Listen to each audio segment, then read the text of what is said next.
दोस्तों स्वागत है आज के वीडियो में। दोस्तों आज के वीडियो में हम लोग बात करने वाले हैं कि माल्थस का जो जनसंख्या सिद्धांत है, ठीक है, उसके बारे में हम लोग आज के वीडियो में चर्चा करेंगे। तो टॉपिक सबसे पहले जान लेते हैं कौन कौन से टॉपिक पर हम लोग चर्चा करने वाले हैं। तो पहला है प्रस्तावना, ठीक है। आज हम लोग माल्थस के सिद्धांत की जो परिचय है, ठीक है, उसके बारे में जानेंगे, उसका परिचय, और फिर माल्थस का जनसंख्या सिद्धांत जानेंगे, और उसी में हम लोग जानेंगे सिद्धांत की क्या क्या मान्यताएं हैं और सिद्धांत के प्रमुख तत्व कौन कौन से हैं, ठीक है। और फिर जानेंगे अगला टॉपिक, माल्थस को प्रभावित करने वाले कारक कौन कौन से हैं। और अगला टॉपिक फिर जानेंगे हम लोग सिद्धांत की आलोचनाएं भी की गई थी, ठीक है। मतलब जो भी सिद्धांत होता है उसकी कुछ न कुछ आलोचनाएं भी होती हैं, तो हम आलोचनाएं के बारे में भी जानेंगे और सिद्धांत का मूल्यांकन भी हम लोग करेंगे, ठीक है। तो आज के वीडियो में बने रहिएगा एकदम लास्ट तक, और इन सभी टॉपिक पर हम लोग चर्चा करने वाले हैं। तो चलिए शुरुआत करते हैं हम लोग इंट्रोडक्शन से, सबसे पहले परिचय से, ठीक है। तो देखिए, थॉमस रॉबर्ट माल्थस ने, यानी माल्थस का पूरा नाम क्या था? थॉमस रॉबर्ट माल्थस, ठीक है, थॉमस रॉबर्ट माल्थस। तो माल्थस ने मानव इतिहास की तरह अति प्राचीन मानी जाने वाली जनसंख्या की समस्या पर आर्थिक दृष्टि से विचार किया।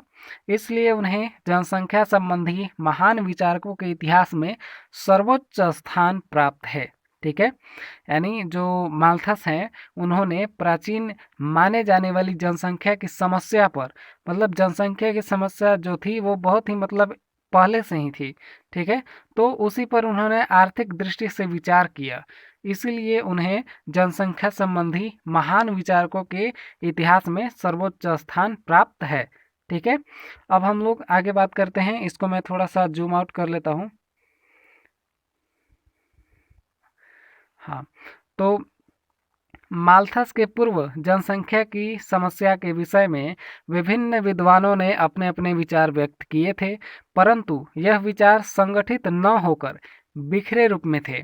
मतलब पहले से जितने भी वैज्ञानिकों ने विचार अपने अपने दिए थे, वो सभी के विचार अलग अलग थे, ठीक है। उन सभी के विचार बिखरे हुए थे, किसी के विचार भी आपस में मिल नहीं रहे थे। माल्थस ने अपने निबंधों में पहली बार जनसंख्या का व्यवस्थित एवं क्रमबद्ध विचार प्रस्तुत कर विश्व भर के विद्वानों का ध्यान आकर्षित किया, ठीक है। माल्थस ने एक जो है एसे दिया, ठीक है, एक निबंध प्रस्तुत किया। वो निबंध माल्थस ने 7 जून सन 1798 को, ठीक है, 7 जून 1798 को एक निबंध पेश किया।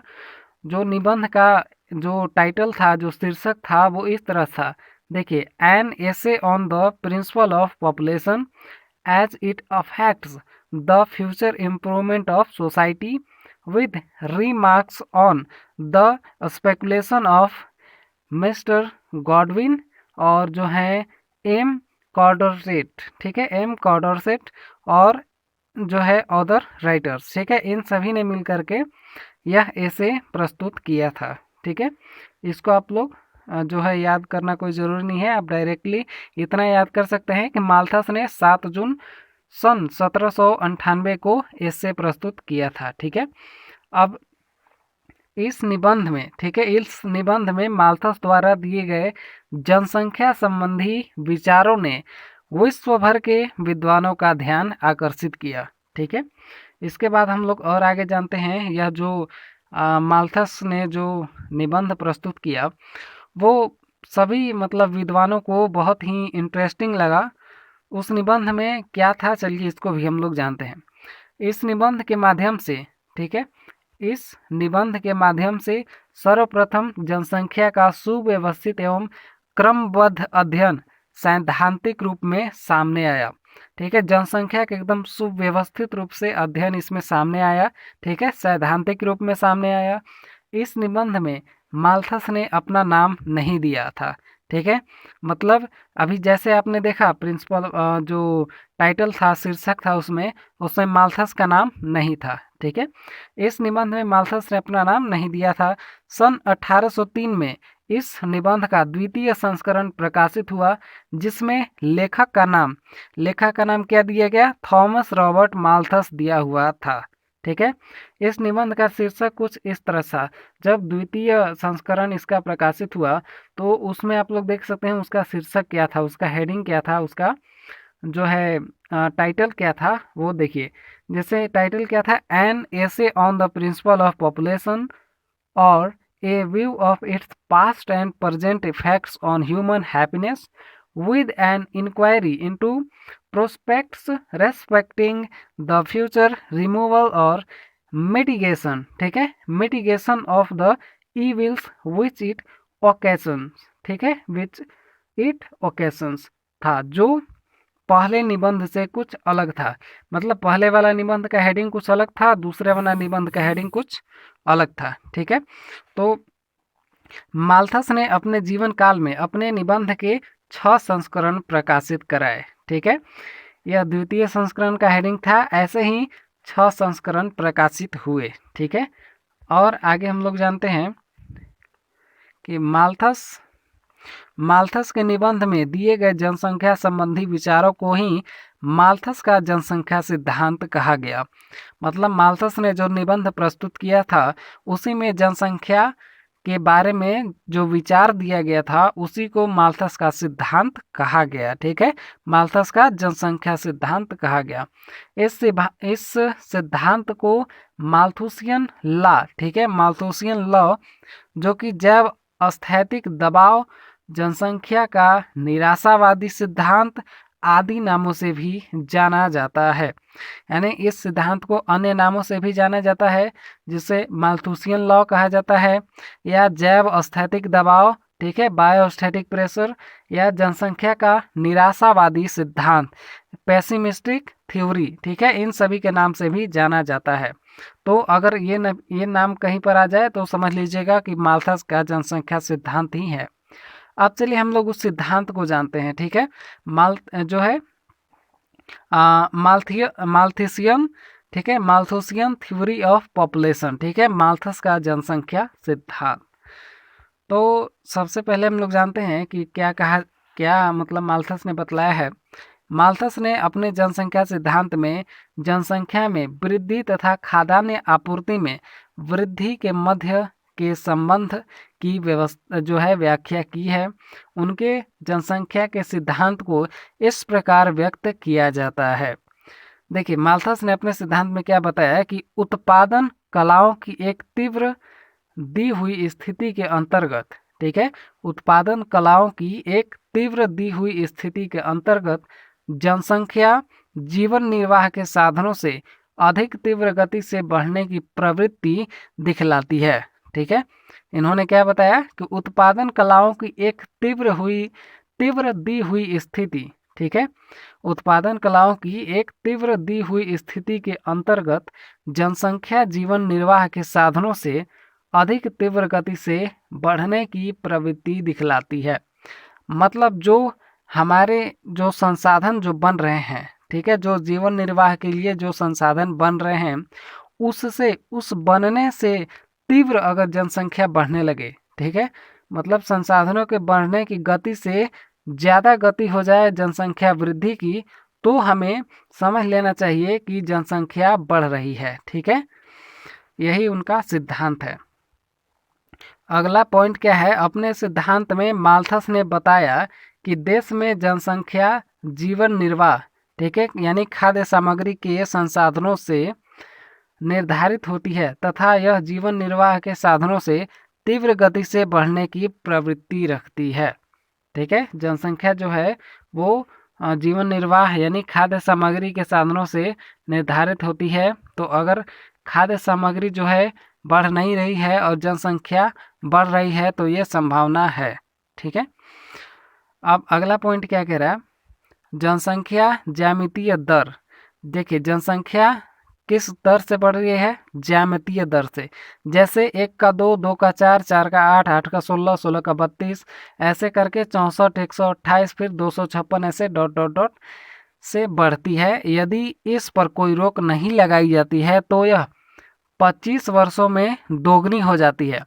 जबकि खाद्य सामग्री अंकगणितीय दर से जैसे 1, 2, 3, 4, 5, 6 इस तरह से बढ़ती है। मतलब माल्थस का कहने का मतलब है कि वह मतलब कह रहे हैं कि जो खाद्य सामग्री हमारा है, ठीक है, खाद्य सामग्री है वो 1 2 3 4 इस तरह से बढ़ रहा है, और जनसंख्या जो है वो 1 2 4 8 ऐसे इस तरह से दोगुना होते चला जा रहा है। तो यह हमारे लिए एक भविष्य में बहुत बड़ी समस्या हो सकती है अगर इसको नियंत्रित नहीं किया गया तो, ठीक है। अब चलिए आगे यह क्या कहते हैं। अच्छा, इनकी मान्यताएं भी है, सिद्धांत की मान्यताएं क्या कह रही हैं, चलिए उसको जानते हैं। माल्थस के जनसंख्या सिद्धांत की मान्यताएं निम्नलिखित हैं। पहला क्या कह रहा है, मनुष्य की काम वासना यथास्थिर रहती है, ठीक है। और दूसरे क्या कह रहे हैं, काम वासना एवं संतानोत्पत्ति में प्रत्यक्ष संबंध होता है, ठीक है, यह उनका मानना है। और जीवन स्तर और जनसंख्या में प्रत्यक्ष एवं धनात्मक संबंध होता है। अगला पॉइंट क्या कह रहा है, मनुष्य के जीवन निर्वाह के लिए भोजन आवश्यक है। और अगला पॉइंट, कृषि में उत्पत्ति ह्रास नियम लागू होता है, ठीक है। इसके बाद और आगे हम लोग देखते हैं क्या कह रहा है। अच्छा, सिद्धांत के प्रमुख तत्व, चलिए इसको भी जान लेते हैं कौन कौन से तत्व है सिद्धांत के। पहला कौन सा है, देश की जनसंख्या और जीवन निर्वाह के साधनों द्वारा निर्धारित होती है। देश की जो जनसंख्या है वो जीवन निर्वाह के साधनों द्वारा निर्धारित होती है। माल्थस का मानना था कि किसी भी देश की जनसंख्या की सीमा वहाँ पर उपलब्ध जीवन निर्वाह के साधनों, यानी जीवन निर्वाह के साधनों यानी खाद्य सामग्री जो है, ठीक है, खाने पीने रहने ये सभी पर निर्भर करती है और उनके द्वारा निर्धारित होती है, ठीक है।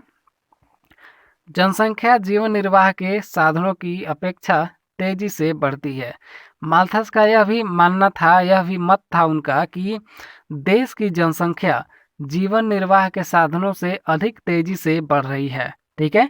इसे उन्होंने निम्न प्रकार व्यक्त किया। देखिए, उन्होंने जनसंख्या को जो है जनसंख्या वृद्धि दर को व्यक्त किया कुछ इस तरह से। जनसंख्या ज्यामितीय दर उन्होंने बताया कि जनसंख्या किस तरह से बढ़ रही है। तो जैसे 1 है तो 1 का 2 हो रहा है, 2 का 4 हो रहा है, 4 का 8 हो रहा है, 8 का 16, 16 का 32, 32 का 64, ठीक है। कुछ इस तरह से मतलब दोगुने गति से बढ़ रही है, ठीक है। यदि इस पर कोई रोक नहीं लगाई जाती है तो देश की जनसंख्या 25 वर्षों में, ठीक है, देश की जनसंख्या 25 वर्षों में दोगुनी हो जाएगी, ठीक है। और इन्होंने खाद्य सामग्री को किस तरह से व्यक्त किया है, तो खाद्य सामग्री के वृद्धि दर को इन्होंने व्यक्त किया है कि अंक गणित दर से, ठीक है। खाद्य सामग्री मतलब किस तरह से बढ़ रही है, अंक गणितीय दर से। जैसे 1 का 2 जो है 3, फिर 4, 5, 6, 7, 8, 9, 10 कुछ इस तरह से बढ़ रही है। इसमें धीमी गति से वृद्धि दर का प्रमुख कारण है कि उन्होंने कृषि क्षेत्र में उत्पत्ति ह्रास नियम का लागू होना बताया। मतलब जो है कृषि क्षेत्र में कम उत्पत्ति हो रही है, ठीक है। पहली बात तो कृषि में उत्पादन कम हो रहा है, और दूसरी बात कि कृषि धीरे धीरे कम होती जा रही है, ठीक है। कृषि कम हो रही है और उत्पादन भी कम हो रहा है, ठीक है। तो इस तरह से क्या हो रहा है, खाद्य सामग्री में कमी होगी, ठीक है। तो उन्होंने यही बताया कि खाद्य सामग्री जो है बढ़ रही है 1 2 3 4 5 6 के अनुपात में, और जो है इस तरह दर से, ठीक है। और जनसंख्या की इस तरह से बढ़ रही है 1 का 2, 2 का 4, 4 का 8, 8 का 16, 16 का 32, ठीक है। मतलब जनसंख्या दोगुने गति से बढ़ रही है और खाद्य सामग्री अंकगणितीय गति से जो है अंकगणितीय दर से बढ़ रही है, ठीक है। उन्होंने अपने सिद्धांत में यही बताया है। आगे और जानते हैं क्या कह रहे हैं। खाद्यान्न एवं जनसंख्या के मध्य असंतुलन, ठीक है।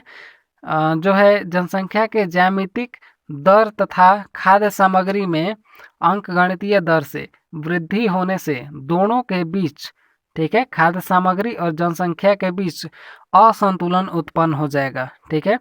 क्या होगा कि जनसंख्या दोगुना हो जाएगा लेकिन खाद्य सामग्री बहुत कम हो जाएगी, ठीक है। माल्थस का मानना था कि जनसंख्या तथा खाद्य सामग्री की वृद्धि दर भिन्न होने के कारण खाद्य सामग्री की अपेक्षा जनसंख्या का आधिक्य हो जाएगा, ठीक है।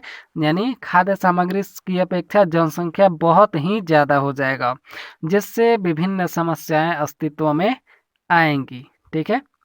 यही है माल्थस का सिद्धांत।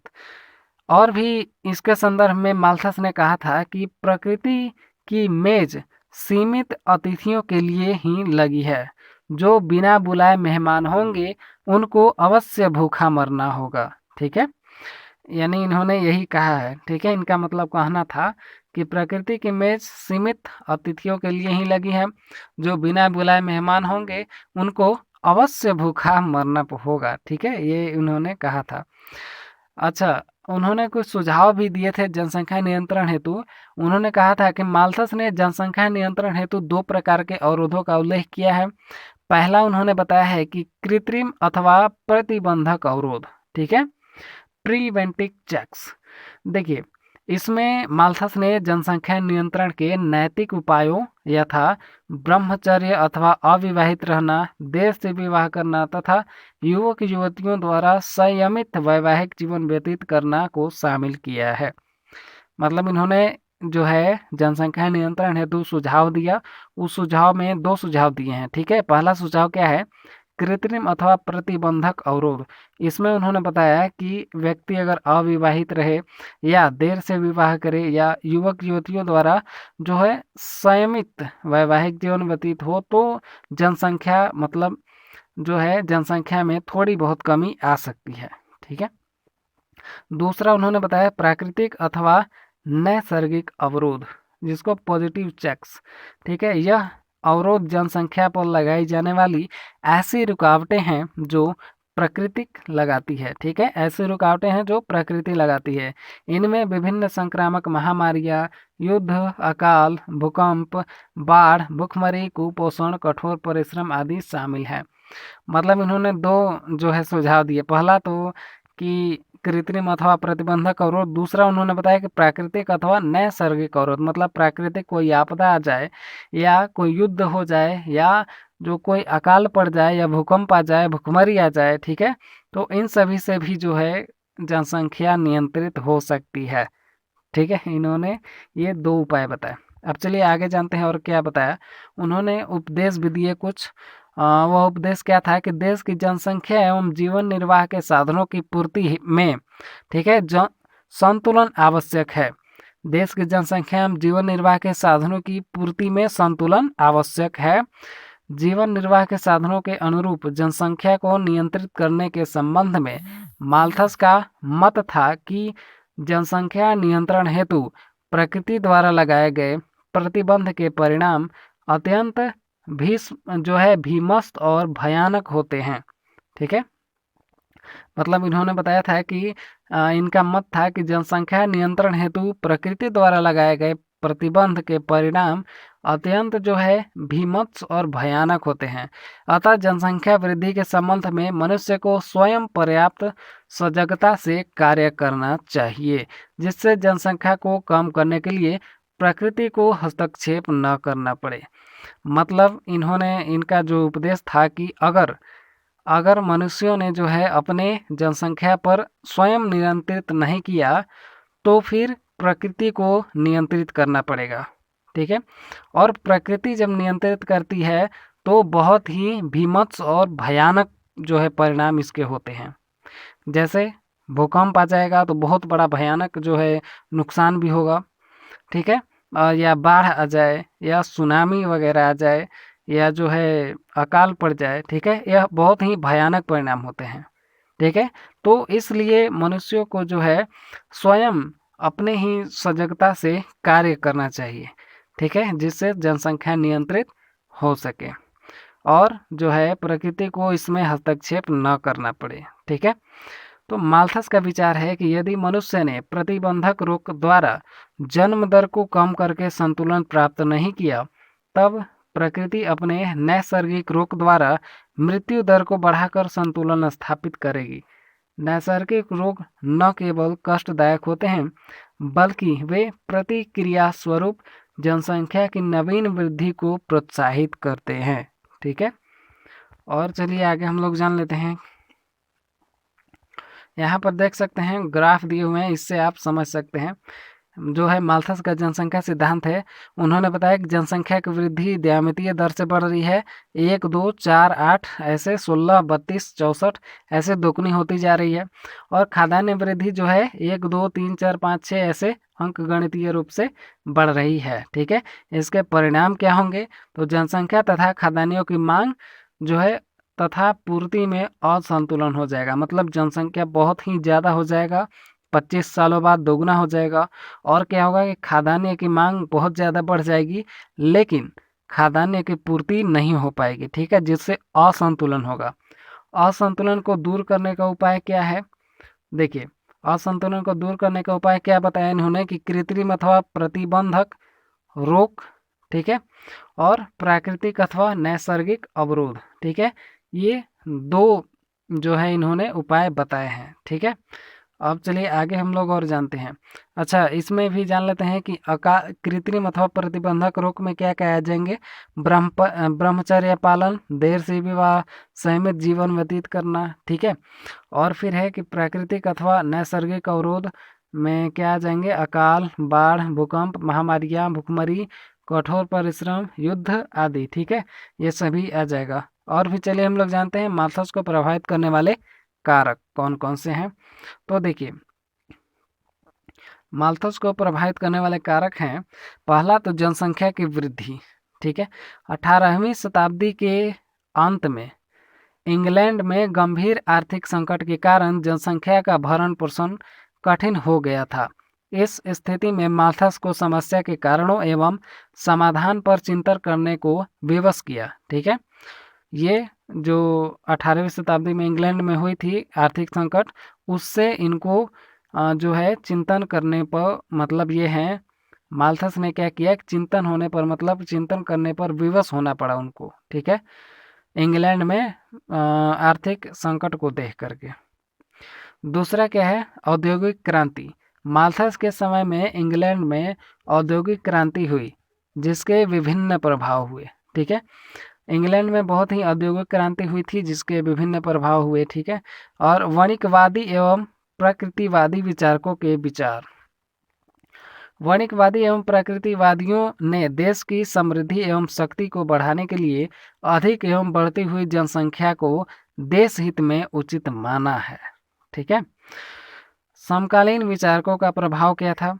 तो जनसंख्या वृद्धि को हानिकारक न मानने वाले इंग्लैंड के प्रमुख विचारक, ठीक है, मतलब कुछ ऐसे विचारक भी थे जो जनसंख्या वृद्धि को जो है हानिकारक नहीं मानते थे। ठीक है, जैसे कि विलियम गॉडविन थे। ठीक है, और फ्रांस के प्रसिद्ध विचारक जो कंडरसेट थे। ठीक है, उनके साथ ही बढ़ती हुई जनसंख्या पर नियंत्रण लगाने के लिए पक्षधर थे फ्रांस के विद्वान बफोन और मॉन्टेस्क्यू। इन सभी के विचारों का माल्थस ने अध्ययन किया था।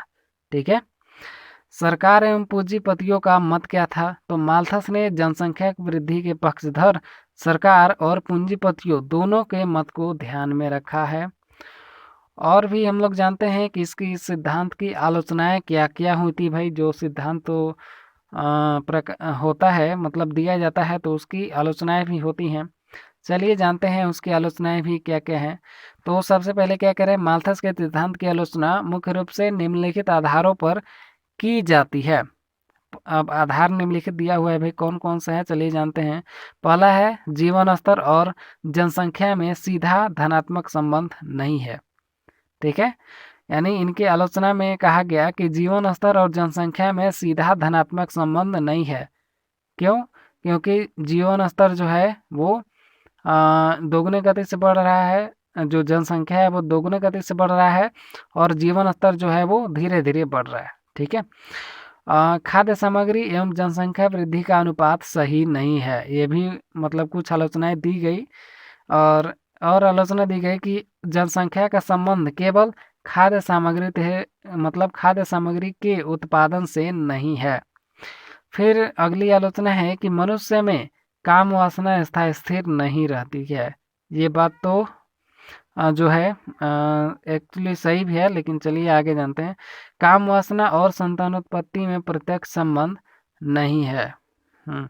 अगला पॉइंट क्या करा है, इतिहास ने माल्थस के सिद्धांत को असत्य सिद्ध कर दिया है। इतिहास ने माल्थस के सिद्धांत को असत्य सिद्ध कर दिया है।